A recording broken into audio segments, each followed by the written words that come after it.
비밀의 시대라는 제목으로 하나님 말씀 전합니다. 우리가 사는 요즘 시대에는요, 비밀이 많아요. 그리고 좀 남을 배려한다는 차원에서 감추고 숨기고 또 알려 하지도 않는 것, 이런 것들이 좀 있습니다. 요즘 초등학교에서 아이들에게 그런 가르침이 있어요. 제 선생님들이 아이들에게 친구들, 부모님 뭐 하는지 물어보지 않기, 요거 사생활이라고요. 심지어 더 나아가서 친구가 엄마가 있는지 아빠가 있는지 그런 거 알려하지 않기.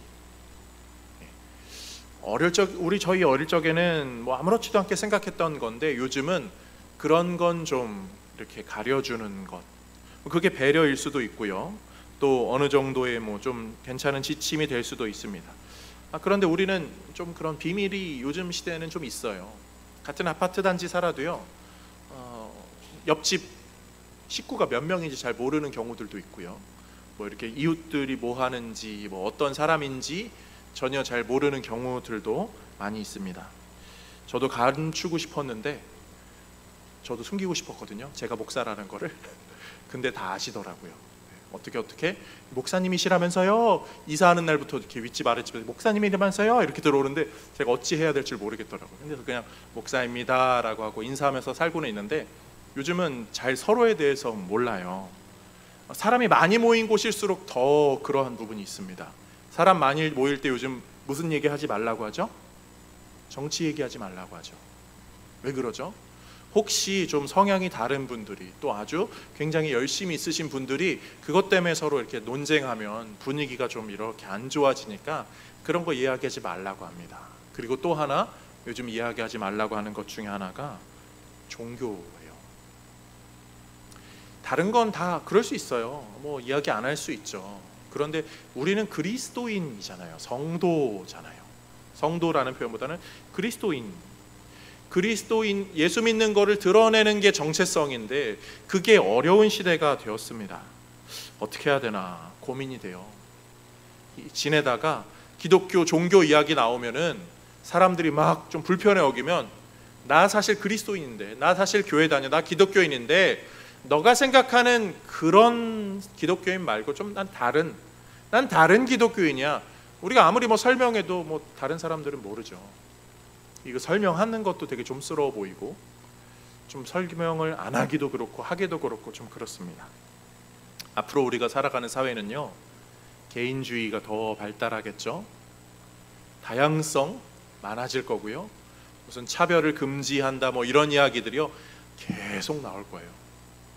계속 뭐 정권이 바뀌든 뭐 어떻게 되든 뭐 시대가 바뀌든 이 차별에 대한 뭐 이런 이야기도 계속 나올 겁니다. 그런 가운데 우리는 어떻게 살아야 될까요? 드러내야 될지 감춰야 될지 고민을 안 할 수 없습니다. 그런 면에서 저는 오늘 말씀을 살펴보려고 합니다. 사도 바울이 사역했던 시기는요, 그리스도인임을 드러냄과 동시에 그리스도인임을 때로는 감추고 숨어야 했던 그런 시대잖아요. 오늘 본문 그 가운데 사도 바울이 한 문장을 이렇게 기록합니다. 내가 복음을 부끄러워하지 아니하노니 이 복음은 모든 믿는 자에게 구원을 주시는 하나님의 능력이 됨이라. 먼저는 유대인에게요 그리고 헬라인에게로다. 오늘 한 절 말씀을 좀 살펴보려고 합니다. 이 말씀을 살펴보면서 우리가 이 시대를 어떻게 살아야 될지 하나님 지혜 주셔서 내가 성도로서 복음을 가진 자로서 어떤 삶의 자세로 살아야 할지를 알려주시고, 주님이 지도하여 주셔서 바울이 가르치고자 했던 것, 고백했던 것, 그것이 내 신앙의 귀한 디딤돌이 되게 하여 주옵소서. 또 사모하며 은혜 받는 우리 모두가 되기를 주님의 이름으로 축복드립니다. 세 가지 내용을 살펴봅니다. 첫 번째로요, 성도는 복음이 자랑거리임을 기억해야 됩니다. 복음이 자랑거리라고요. 오늘 사도 바울이 분명히 말하죠. 내가 복음을 부끄러워하지 아니하노니, 부끄러워하지 않는다는 것. 사도 바울이 말하는 복음이 뭡니까? 예수 그리스도께서 십자가에서 죽으신 그 사건을 중심으로 사도 바울은 복음을 설명합니다.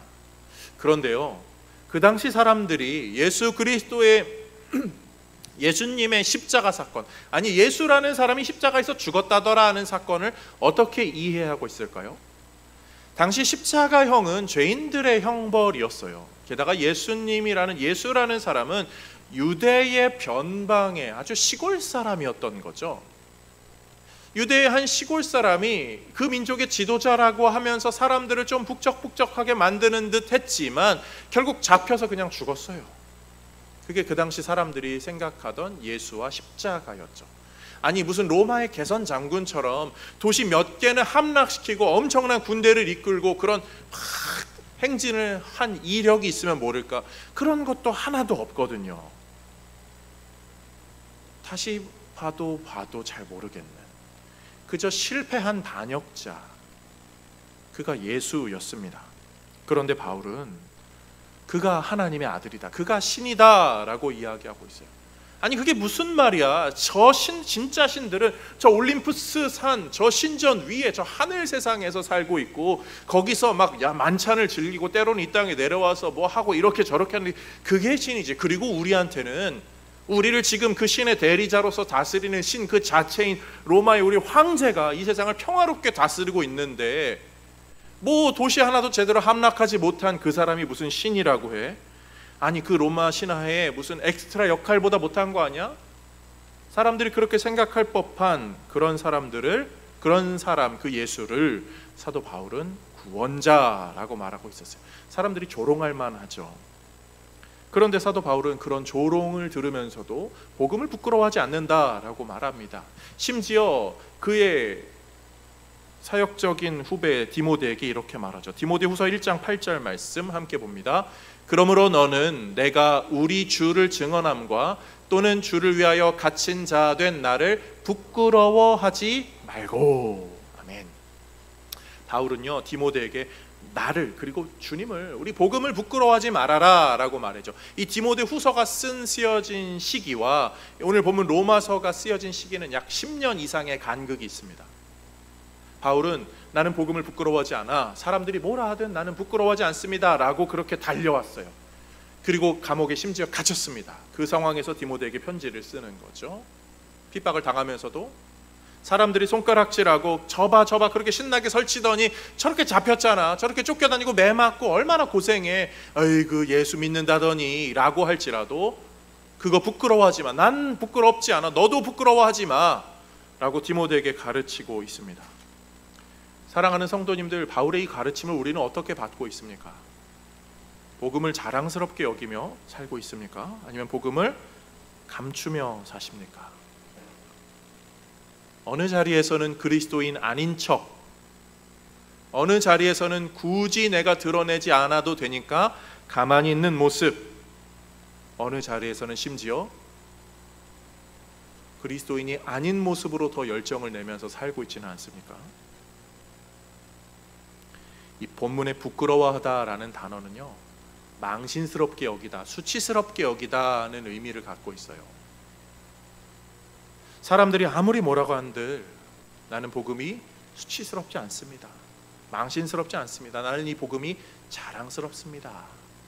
이게 바울의 자세였죠. 우리도 그래야 할 것 같아요.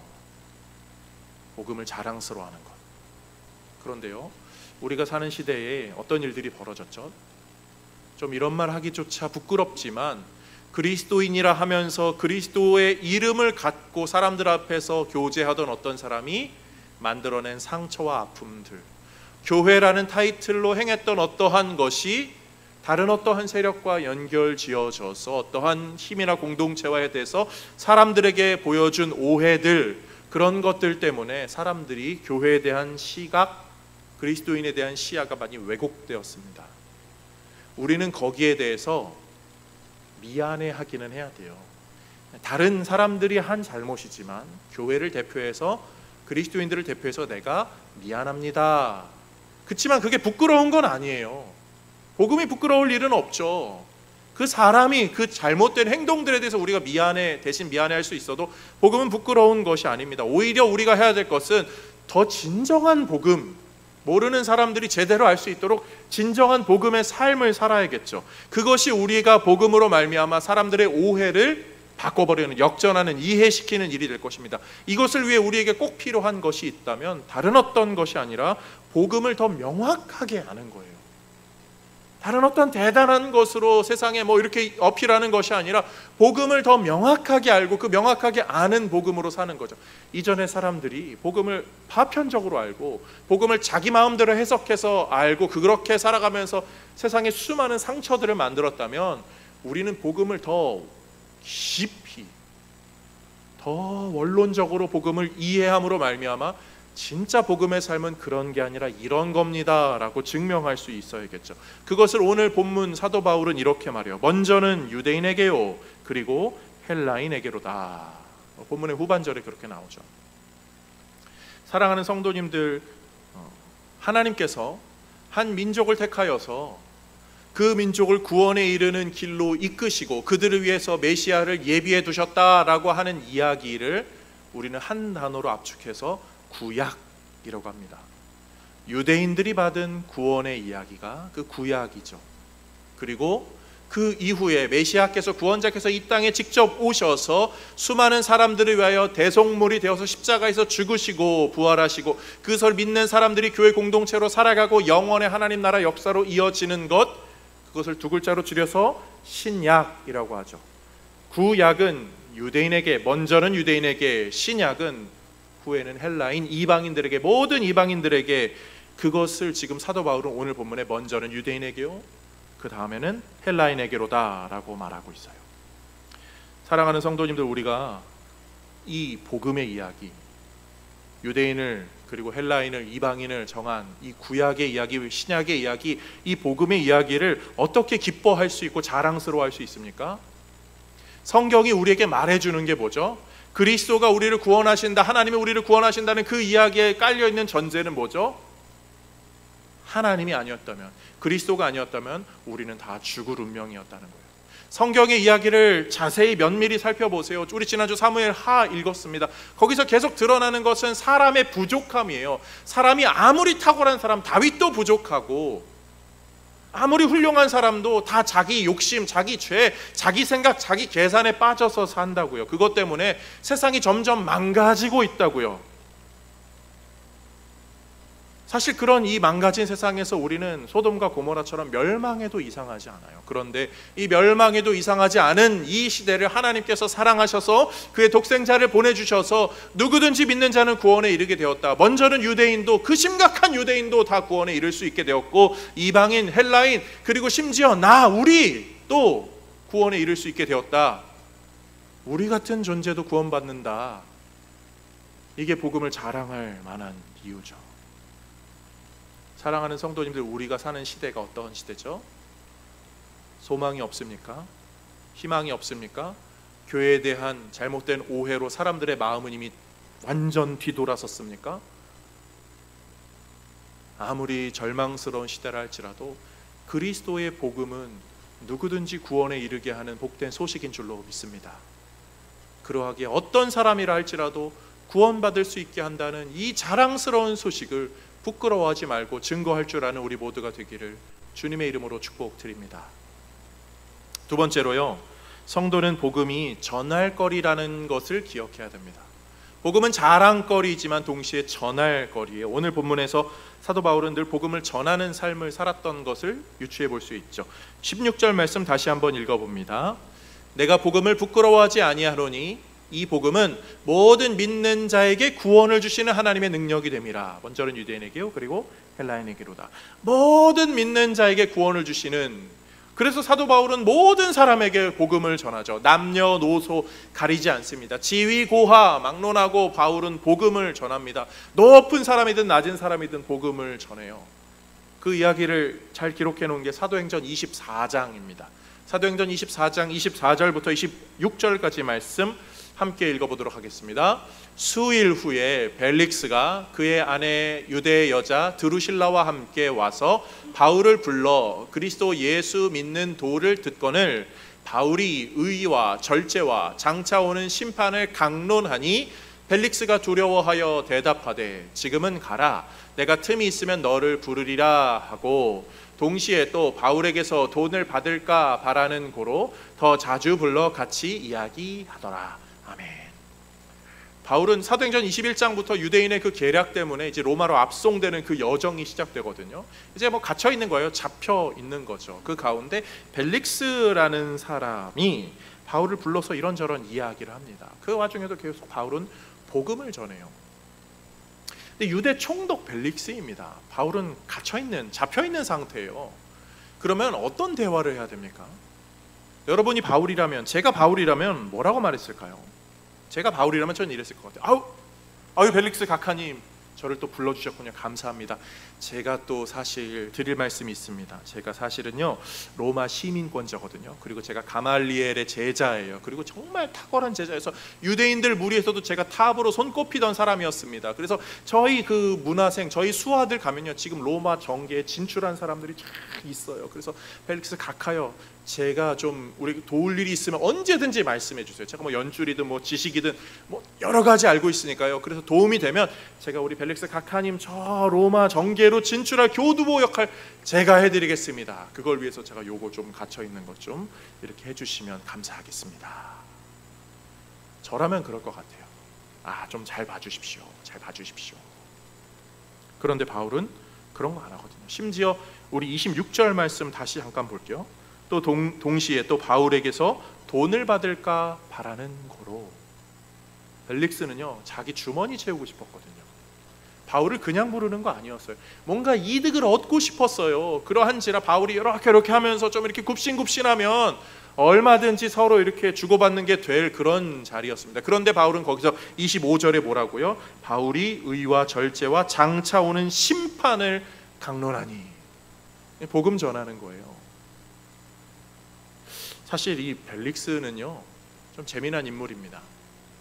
로마의 역사 가운데 벨릭스와 팔라스라는 형제가 있었습니다. 로마의 궁정 노예입니다. 궁정 노예. 그러니까 그런 황실에서 일하는 노예였어요. 처음에는 자유민이 아니었습니다. 그런데 클라우디우스 황제가 로마의 네 번째 황제거든요. 클라우디우스 황제가 결혼을 여러 번 합니다. 그리고 그 여러 번 할 때 네 번째 결혼을 할 때 자기의 그 배필이 될 사람, 황비가 될 사람을 추천을 받아요. 그런데 추천을 받을 때 아주 결정적인 역할을 했던 사람이 팔라스, 벨릭스의 형인 거죠. 누구를 추천했냐면 네로 황제 어머니를 이제 추천하게 되는 거예요. 나중에 네로 이렇게 되는 거죠. 이렇게 연결이 되는데 그래서 팔라스가 그 엄청난 그 중매쟁이 역할을 한 거죠. 그러니까 얼마나 칭찬받고 또 상급을 받겠어요. 뭐 자유민이 되는 거는 말할 것도 없고. 거기서 팔라스가 한 가지 부탁을 합니다. 저에게 동생이 한 명 있는데 제 동생을 유대 총독 자리로 보내주시면 감사하겠습니다. 클라우디우스 황제가 흔쾌히 가라. 벨릭스는 딱 그렇게 유대에 온 거예요. 왔으니까 자신의 능력을 증명해야죠. 황제가 나를 보냈는데 여기서 정치를 잘해야죠. 여기서 문제 생기고 막 밀란 일어나고 이러면은 로마에 신경 쓰이게 할 일들이 생기면 안 되잖아요. 자기 저기도 있고 형도 있는지라. 그래서 자기는 굉장히 조심스럽게 그리고 여러 가지를 계산하고 있는데, 바울은 태어나면서부터 자유 시민권자예요. 그런데 갇혀 있으면서도 당당하게 복음을 자랑스럽게 전하고 있습니다. 자유민을 얻었으면서도 눈치를 보고 있는 벨릭스와는 너무나 대조되는 모습이죠. 복음은 그런 거예요.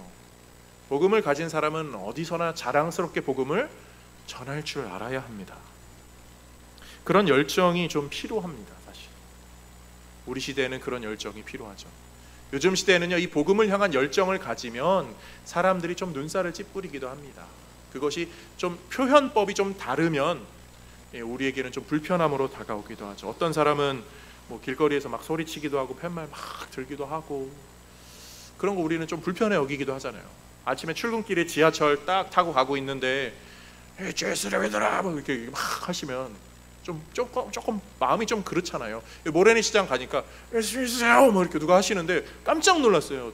어떤 이렇게 호리호리한 여성분이 목사님이신 것 같아요. 전도를 얼마나 그렇게 길거리 전도를 했는지 목소리가 굉장히 허스키 하시더라고요. 어떤 마음이 드세요?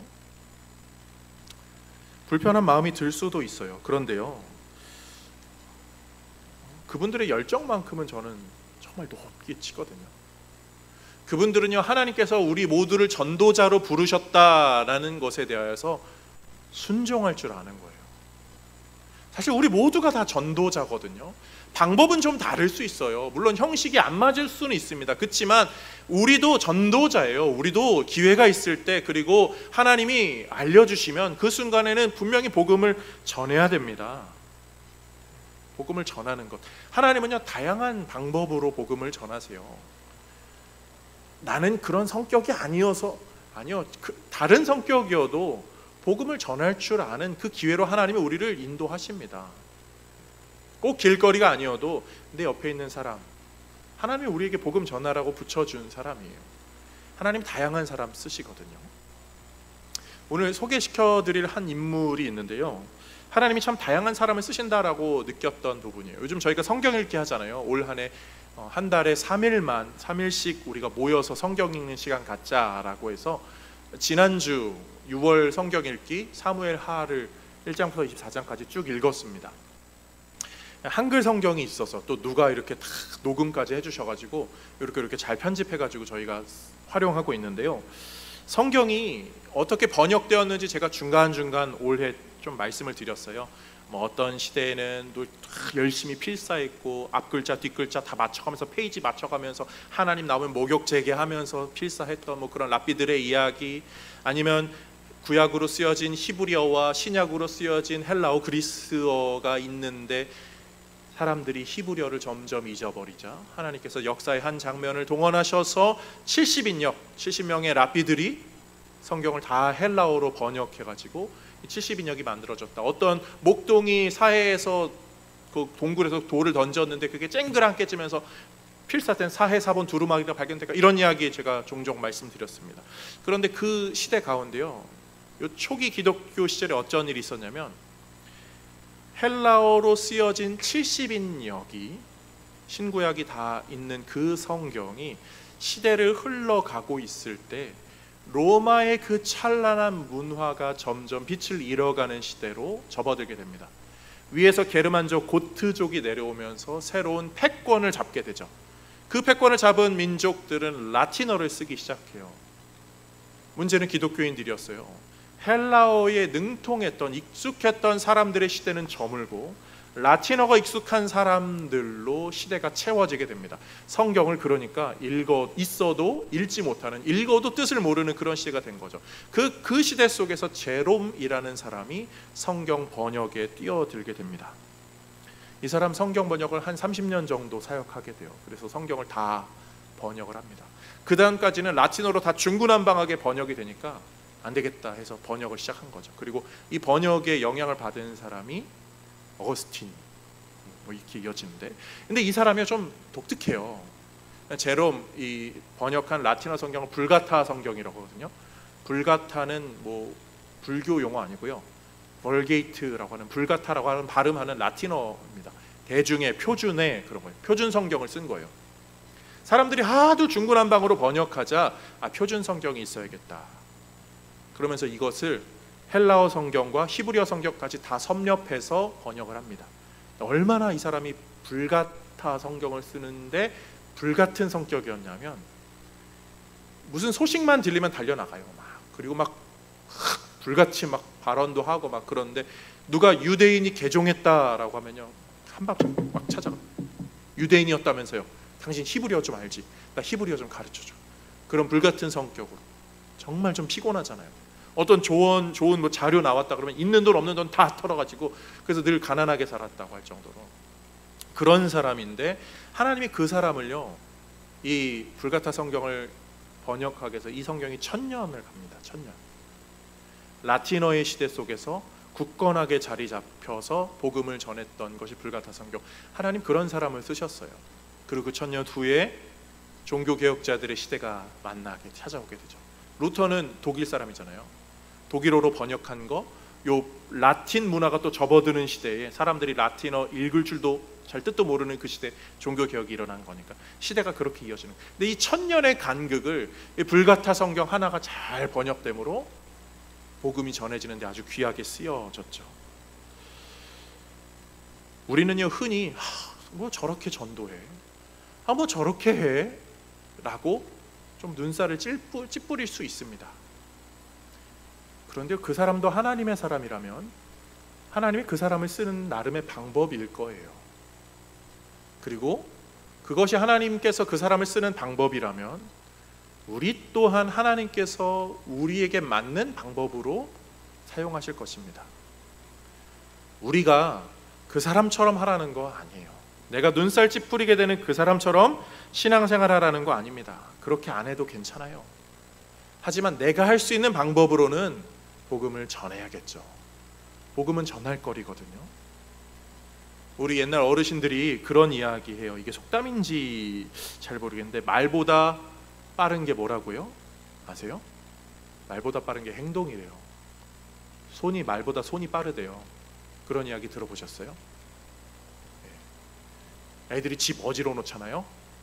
치울게요 말로 해도 하루 종일 다 갑니다.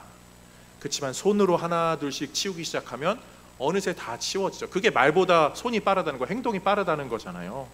마찬가지예요. 우리 신앙생활도요. 왜 그런데 말로 하는 건 하나도 도움 안 돼요. 행함이 없는 믿음은 어떤 믿음이라고요? 죽은 믿음이라고요. 야고보서에 나오잖아요. 하나님이 누가 나를 위하여 갈꼬 할 때 이사야서는 진짜 제가 여기 있습니다. 나를 보내소서. 갈 사람이 필요합니다. 오지랖이 필요해요. 에디오피아 내시가 성경을 읽고 있을 때 빌립 그냥 지나갈 수 있었어요. 그런데 읽는 거 뭔지 알겠습니까? 이해됩니까? 가르쳐주는 사람이 없어서 모르겠습니다 라고 할 때 빌립이 가르쳐주자 내시가 세례받고 갑니다.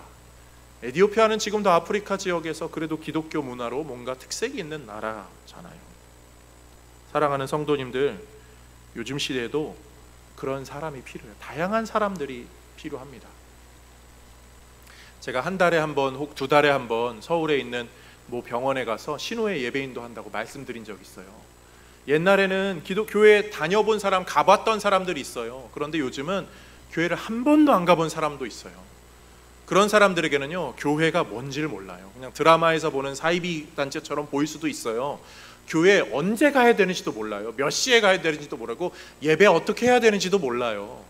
가서 그냥 앉아 있으면 되는 거야? 뭐 해야 되는 거야? 뭐 이렇게 뭐 시험 보는 거야? 뭐야? 뭐 성경 그냥 1시간 읽고 아무것도 모릅니다. 그런 사람들에게요, 누군가는 가르쳐주고 누군가는 전해줘야죠. 그럼 걱정하지 말고 한번 와봐. 별로 뭐 힘든 거 없어. 그냥 앉아있기만 하면 돼. 그냥 듣기만 하면 돼. 그럴 수 있잖아요. 내가 아는 사람한테. 혹 우리 주변에 오늘 지금 예배를 드리러 왔는데 모르는 사람이 누가 앉아있어요. 그러면 어느 교회에서 왔을까? 저 보니까 온 사람들이 더 불편합니다. 그 사람이 초신자일 수도 있고 아니면은 기존 뭐 어떤 사연이 있는 그런 걸 수 있잖아요. 그렇지만 사랑으로 다가가는 거예요. 처음 뵙는 분이네요. 제가 모르는 분이어서 인사 한번 드립니다. 저는 이 교회 다니고 있어요. 궁금한 거 있으면 물어보시고 도움 필요하면 말씀하세요. 그렇다고 오늘 만나는 분들에게 다 똑같은 멘트로만 하지 마시고 우리가 나름대로 다 해야 할 일들이 있다는 거죠. 사랑하는 성도님들, 복음은요, 전해야 하는 것입니다. 전할 수 있을 때, 기회 있을 때, 할 수 있을 때 전할 거야, 전해야 되는 거야 라는 마음가짐 잊지 않고 말보다는 행동으로 행하는 우리 모두가 되기를 주님의 이름으로 축복드립니다. 마지막 세 번째로요, 성도는 복음이 즐길 거리라는 것을 기억하셔야 돼요. 오늘 첫 번째 뭐죠? 복음은 자랑거리. 두 번째 복음은 전할거리. 세 번째 복음은 즐길거리. 이 지읒으로 제가 오늘 음가를 좀 맞춰봤습니다. 경박스럽게 느끼지 마세요. 즐길거리라고 막 이런 거 아니고요. 복음은 누릴거리라고요. 복음이 얼마나 좋은지요. 그걸 알아야겠죠. 오늘 본문 다시 한번 보겠습니다. 내가 복음을 부끄러워하지 아니하노니, 함께 볼게요. 이 복음은 모든 믿는 자에게 구원을 주시는 하나님의 능력이 됨이라. 좀 즐기세요. 제가 안 읽는다고 멈추지 마시고요. 같이 읽어주셔야 됩니다. 네, 사실 그 앞에까지만 읽으셔도 됐습니다. 그런데 이 본문을요, 원어로 보면요, 조금 순서에 약간의 차이가 있어요. 나는 복음을 부끄러워하지 않습니다. 왜냐하면 복음이 능력이기 때문입니다. 이 복음은 구원을 어쩌고저쩌고 이렇게 가거든요. 복음이 능력입니다 라는 표현이 있어요. 복음은 능력이에요. 우리가 누릴 것, 이 힘이거든요. 복음이 뭔가 다시 한번 생각해 보겠습니다. 복음은 말 그대로 복자의 소리 음자, 복된 소식, 굿뉴스, 굿뉴스, 좋은 소식. 이 좋은 소식을 조금 내용적으로 들어가 보면 하나님이신 하나님의 아들이 이 땅에 내려와서 우리의 모든 수치를 대신 짊어지시고 수치를 당하시고 죽으시고 부활하심으로 말미암아 우리의 모든 수치가 사라지게 되어서 우리는 깨끗하여서 그 깨끗하신 하나님의 자녀가 되어 그 나라로 들어가게 되었다. 이게 그 복음의 좋은 소식의 내용입니다. 그래서 우리 모두가 다 그런 혜택을 받게 되었다는 거죠. 그것을 히브리서에서는 이런 식으로 표현합니다. 히브리서 12장 2절 말씀, 믿음의 주요 또 온전케 하시는 이인 예수를 바라보자. 그는 그 앞에 있는 기쁨을 위하여 십자가를 참으사 부끄러움을 개의치 아니하시더니 하나님 보좌 우편에 앉으셨느니라. 아멘. 예수님이 부끄러움을 개의치 않으셨다고요. 그분이 우리를 위해서 수치를 당하셨다고요. 그분이 우리를 위해서 체포당하시고 끌려가시고 채찍에 맞으시고 손으로 맞으시고 손바닥으로 맞으시는 일, 침뱉음을 당하셨다. 그분이 우리를 위해서 수치를 당하셨다. 그럼에도 그분은 부끄러워하지 않으셨다. 그런데 우리가 여기가 뭔가 이상해야 돼요. 사실요, 하나님의 자녀는요 부끄러움 당하면 안 되거든요. 시편에 이런 말씀이 있어요. 시편 25편 3절 말씀, 주를 바라는 자들은 수치를 당하지 아니하니와. 하나님 믿는 자들, 하나님 자녀들 수치 당하면 안 됩니다. 이사야 49장 23절도 비슷한 말이 나와요. 왕들은 내 양부가 되며 왕비들은 내 유모가 될 것이며 그들이 얼굴을 땅에 대고 내게 절하고 내 발에 티끌을 핥을 것이니, 함께 봅니다. 내가 나를 여호와인 줄을 알리라. 나를 바라는 자는 수치를 당하지 아니하리라. 아멘. 이게 맞아요. 하나님 믿는 자는 수치를 당하지 않는데요. 이게 유대식 사고 방식입니다. 하나님 믿으면 수치를 당하는 일을 하나님께서 제하해 주시고 면하해 주시고 우리는 수치가 없는 삶을 살아야 되죠. 그런데 우리가 살아보니까 어때요? 수치를 당하는 일이 있습니까? 없습니까? 있어요. 부끄러운 일이 생깁니다. 어렸을 때부터 부끄러운 일이 가득해요. 살면 더하죠. 이 앞에 정각사거리 있잖아요. 어렸을 적에는 정각사거리가 아니었거든요. 저기 무슨 사거리였죠? 동호탕 사거리, 그죠? 동호탕, 여기 구월탕과 동호탕이 있었거든요. 너무 옛날 얘기네요. 동호탕이요 하면 다 택시 아저씨들이 갔는데, 여기 옛날에 학교 다닐 때 제가 여기 많이 다녔거든요. 근데 어느 날 딱 친구가 저기 앞에 책가방 메고 딱 기다리고 있는 거예요. 친구니까 얼마나 반가웠어요. 막 친구야 하면서 뒤에서 와락 껴안았습니다. 알고 보니까 친구가 아니었던 거예요. 얼마나 부끄러운지. 얼굴이 막 죄송합니다 어떻게 뒤에 친구들 놀리고 막 난리가 났어요. 그날따라 신호가 왜 이렇게 안 바뀌는지, 빨리 바뀌어야 되는데 막 그랬던 기억이. 이 부끄러움이잖아요. 살면서 부끄러운 일들이 왕왕 있습니다. 그런데 하나님 믿으면 부끄러움 없어야 되는 거잖아요. 유대인들은 그 철석같이 믿고 지냈고요. 어려서부터 그 내용을 암송하면서 살았습니다. 그리고 이 내용에 누구보다 가장 해박한 지식을 갖고 있었던 사람이 누굽니까? 사도 바울이죠. 그래서 사도 바울은 저 수치스러운 일을 당한 건 저주받은 거야. 십자가에서 수치스러운 당한 거, 예수 저주받은 사람이야. 그 사람 따르는 사람들 잘못 믿는 거야. 저 사람들은 하나님의 자녀가 아니야. 하나님의 자녀는 수치를 면하게 되고 하나님의 자녀가 아닌 사람들은 수치를 당해야 돼. 그러므로 저 사람들은 잡아야 돼, 죽여야 돼. 저 사람들은 핍박 받아야 돼. 내가 앞장설 거야. 그러면서 열심히 살았어요.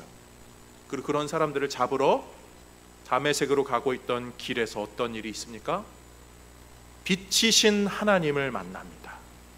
그리고 그 하나님이 곧 네가 박해하는 예수다. 하나님이 예수님이라는 것, 그 예수님이 박해받은 예수님이라는 것, 수치 당하신 예수님이라는 것을 알게 하셔요.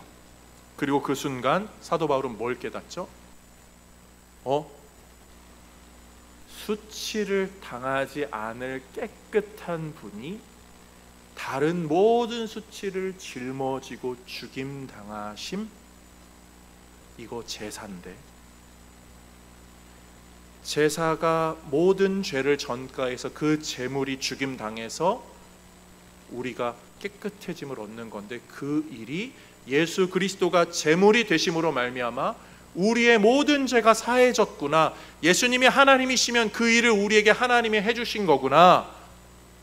내가 잘못 살고 있었구나. 그런데 그 주님이 나를 만나주셨네. 하나님으로부터 멀어지고 있는 나를 만나주시고, 하나님을 잘 믿는다고 했지만 착각하고 반대로 믿고 있었던 나를 만나주시고, 하나님을 이상하게 잘못 오해하고 있어서 괜히 애먼 사람 죽이는 말도 안 되는 죄악을 저지르고 있는 그런 나 같은 자를 하나님께서는 외면하지 않으시고 나를 만나주셨네. 내가 그 예수를 만났네. 그래서 내가 구원에 이르렀네. 이 은혜의 감격이 바울에게 생기게 되었습니다. 그래서 바울은 그 예수를 온전히 증거하고자 인생을 바치기 시작했고요. 후학들에게 히브리서를 통해서 뭐라고 이야기합니까? 히브리서 13장 12절 말씀, 13절까지요. 그러므로 예수도 자기 피로써 백성을 거룩하게 하려고 성문 밖에서 고난을 받으셨느니라. 그런즉 우리도 그의 치욕을 짊어지고 영문 밖으로 그에게 나아가자. 바울은요, 한 걸음 더 나아가서 우리가 우리의 치욕이, 우리의 수치가 다 사라졌다면 우리도 그리스도처럼, 예수님처럼 그리스도를 위하여서 수치를 짊어져 보자. 그래도 괜찮다. 왜요? 우리의 수치는 결국 저 나라에서 모든 것이 다 사라질, 그거 이미 약속받은 것이기 때문에 여기서 수치를 좀 다 겪어도, 어려워도, 고난을 당해도 주를 위하여 당하는 수치와 고난들은 주님이 알아주시기에 그것은 가치 있는 것이라. 운동선수가요, 때로는 모래주머니를 찹니다. 왜 찹니까? 더 무겁고 힘든 거를 왜 차고 그렇게 운동을 합니까? 그 어려움을 때로는 짊어져야 본 경기에서 더 자유로움을 누릴 수 있기 때문이에요. 그리스도인이 수치를 겪는 건 그런 거예요. 이 세상에 애매한 고난들이 많습니다. 숨어있는 비밀의 시대라고 오늘 설교의 본문의 제목인데요, 숨어 있어요. 고난들이 다 숨어 있습니다. 그런데 그것들을요, 때로는 좀 겪어도 괜찮아요. 우리가 하나님의 자녀가 아니어서 내가 벌 받는 게 아니라요, 하나님의 자녀이기 때문에 때로는 말도 안 되는 어려움도 겪는 거예요.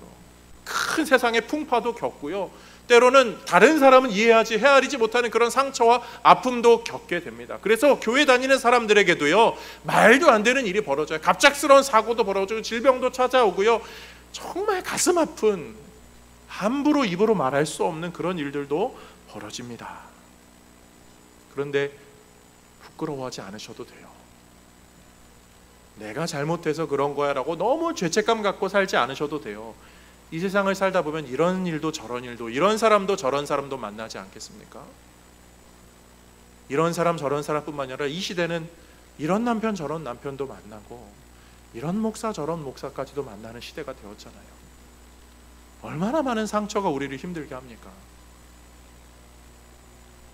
제가 좋아하는 영화 중에요, 요즘은 잘 안 보지만 어벤져스 영화 되게 좋아하거든요. 그런데 가장 마지막에 봤던 어벤져스 영화가요, 어벤져스 어셈블이라는 영화예요. 그 캡틴 아메리카 영웅이요, 너덜너덜 넝마가 됩니다. 그 타노스라는 엄청난 그리고 우주 막 괴물들이 막 있어요. 그래서 혼자 막 그 있잖아요, 특유의 영화 막 이러고 있어요. 막 방패 이렇게 깨지고. 그런데 아무런 소망이 없는 절망스러운 상황이요, Do you hear, Captain? 딱 하나가 탁 들려요. 이렇게 합니다. 뭐라 그러지? 뭐 left side인가 뭐 아무튼 뭐라고 하면 착 봅니다. 그러면 씩 하면서 구멍이 하나 생기고 영웅들이 착착착착착 수백, 수십, 수천만, 그리고 막 그 유명했던 막 스파이더맨 무슨 맨 다 쫙 등장하면서 진을 쫙 합니다. 그간의 상처 있고 고통스러웠던 것이요, 그 대군들이 쫙 모여지게 되면서 얼마나 큰 장관을 연출하는지요. 적군을 막 쓰러뜨립니다. 어벤져스 어셈블, 이거 한번 보셔야 되는데. 그러면서 그 전쟁이 너무 멋있는 대장면이 나와요. 우리가 그런 걸 경험할 거예요. 나는 넝마가 되었지만 인생의 상처와 아픔으로 어찌할 수도 없는, 손가락 하나 까딱할 수 없는 어려움을 만났을지라도요, 주를 위하여 받은 고난은 하나님이 영광으로 바꿔주시는 줄로 믿습니다. 그러한 은혜 인생을 소망하면서 오늘의 아픔, 내일의 어려움들 가슴에 품으시고 짊어지시면서 하나님 은혜 영광으로 간증의 도구로, 복음을 전하는 일로, 누군가에게는 위로의 도구로 하나님 바꿔주시고 사용하여 주옵소서. 소망으로 세워지는 우리 모두가 되기를 주님의 이름으로 축복드립니다.